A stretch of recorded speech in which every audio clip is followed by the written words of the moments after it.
ain't kill me though. Oh yeah, then he'll be in his cell. yeah, of course. So how he gonna get his get back while he in court? Of course. So look, you watched the EDP documentary, and this is some sick fuck that happens to be a fucking Eagles fan. Yeah. That rose to prominence from some of his videos, shitting and talking crazy. And at one point, I used to fuck with the nigga. I think he had some good takes on shit. He gave it to you, his video takes about sports and things, straight up raw. But that was tainted when he was caught by a group of predator catchers when he was going after, I think the girl was 13 or 14 years old. Yeah, baby. When he was trying to have intercourse with a 13-year-old. Now, the cops at the time did not pursue for whatever reason. And recently he dropped a documentary on Twitter and other places that got millions of views. And I watched some of it. I couldn't finish it. Yeah. This documentary, though, Sandman, is now causing that particular police department to reopen that case. Yes, the Kern County DA is going to re-examine the 2021 incident after the new documentary, was released. And this is an instance, we're going to talk about Keefy D next. A nigga just talk too much running your fucking mouth, nigga. You couldn't just shut the fuck up and just be a fucking pervert. You had to almost justify the shit with this documentary. You had to try to say, oh, this is everybody wants to. Like, nah, nigga. That's some sick shit you wanted to do. And it was made me so sick about it, the way he talked about how he wanted to slowly, take her innocence or some shit. That's the words you use, dog. That you need to get some fucking help, man. For real. Because people like that, I'm not going to say what should happen to them on air or whatever the case may be. But that is just, man, when I seen that shit, I watched some of it. I didn't know where it was going in the documentary. Yeah. I thought it was going to be like an expose of him. But it was almost like it was trying to get you to to understand this nigga. Yeah. And at that point, I can't watch this shit no more. Yeah, I agree. You know what I mean? So what do you think about the Kern County District Attorney's Office reopening this case supposedly? Well, for one, shame on them for turning a blind eye to it in the beginning. Right. Shame on y'all. Shame on y'all. And this is the problem out here. And this is why you have young ladies and young men turning different ways and doing different things as they grow older or whatever the case may be, because they don't feel like they have any support system or any type of help. You have people out there that risk their lives. I mean, they didn't know how EDP was coming. They didn't know how that shit was going to turn out to try to expose something.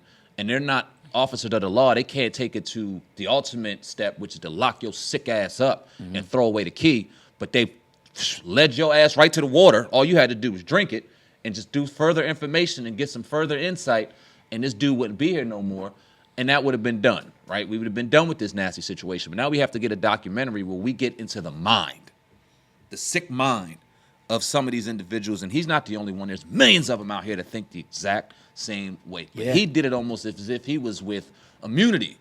Like, I'm safe, bro. Yeah. I'm good. Yep. Yeah, I did this. Yeah, I did it, and I do it again. All y'all want to do it. First off, no, we don't. No, we don't. Right. No, we don't. It's a sick and twisted individual. And you could tell, even talking about his early childhood, and you could tell how he loved the villain and loved the bad guy. He was breeding himself to turn into this nasty-ass monster that he is, man. So, but the thing, I'm going to cut you off for a second. Yeah. He said he couldn't get pussy. Nigga, you was eating, you couldn't pay for it? You mean the time you couldn't go get some, and I ain't mean whatever you do with your money, whatever, you couldn't go pay a hooker, a hoe, a prostitute, Backpage, and get some ass? You had to seek out an innocent baby to try to take her virginity? That's fucking sick. You don't care how fat you are. You can get this bitch money, she gonna do whatever you want. Yeah.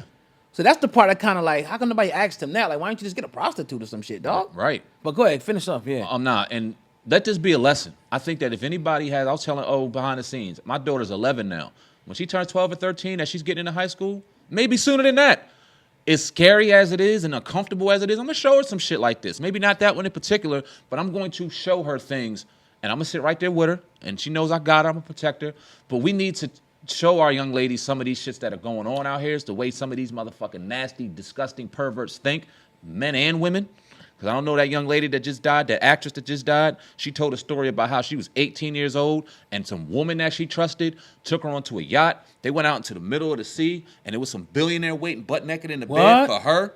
She had to run and go hide and shit on the boat because this woman set her up. So I'm not going to just act like this just men do it. Women do it too. Protect our daughters against these fucking animals Yeah. that are out here preying on their innocence and preying on their childhood. You know what I mean? Women and men are going to do what they do. One day, my daughter will be sexually active, 16, 17, 20, hopefully 35. You know what I mean? If I could have it my way. But it won't be like this. Nobody will be taking a fucking thing from her.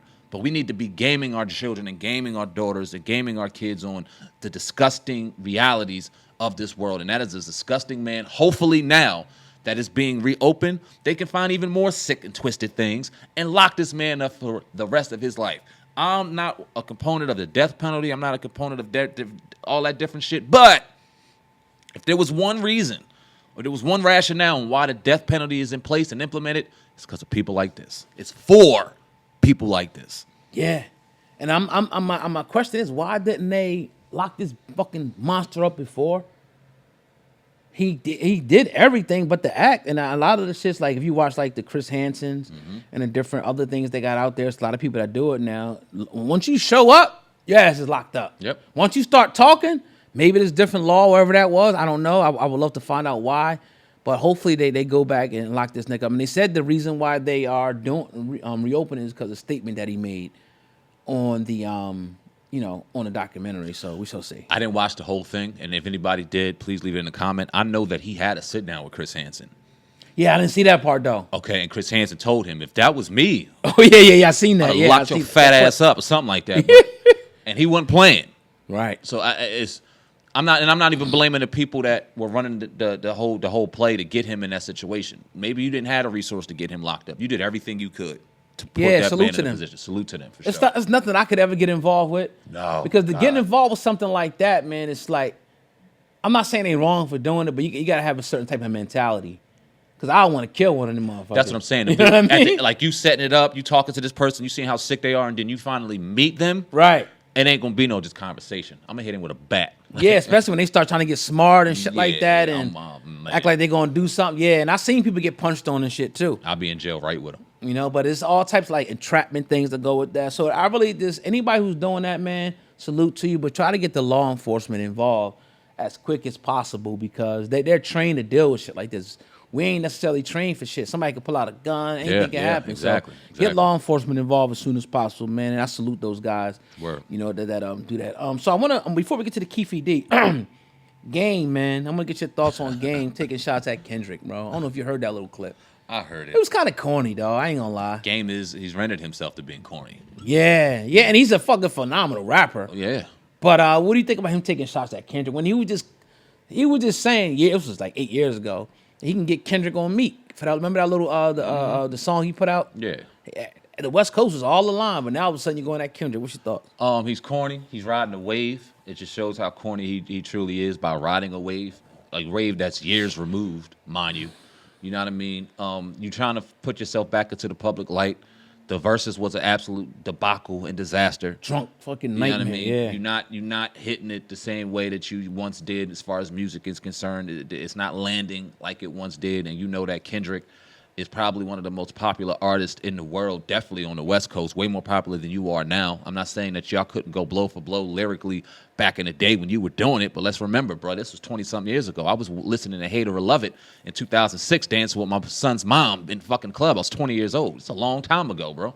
And not to say that you still can't do it, but when you ride when there's no evolution in your music, like we've seen other people do, then you start sounding the same and moving the same, and it seems like you haven't gotten out of that box that, okay, maybe success, no different than me, maybe success, maybe luxury got you out of that grind and got you out of that hunger that you once had to do music the way you did it, and now you really don't know what to come up with or how to come up with it. So you ride the coattails of this Drake beef, which he lost, mind you. I don't care how much y'all try to spin it or how much academic runs nuts, he lost that shit. Yeah. That's why he's out here on this campaign doing what he's doing now, because he lost a battle, which is sad. 2 in a row. Very. It's very sad.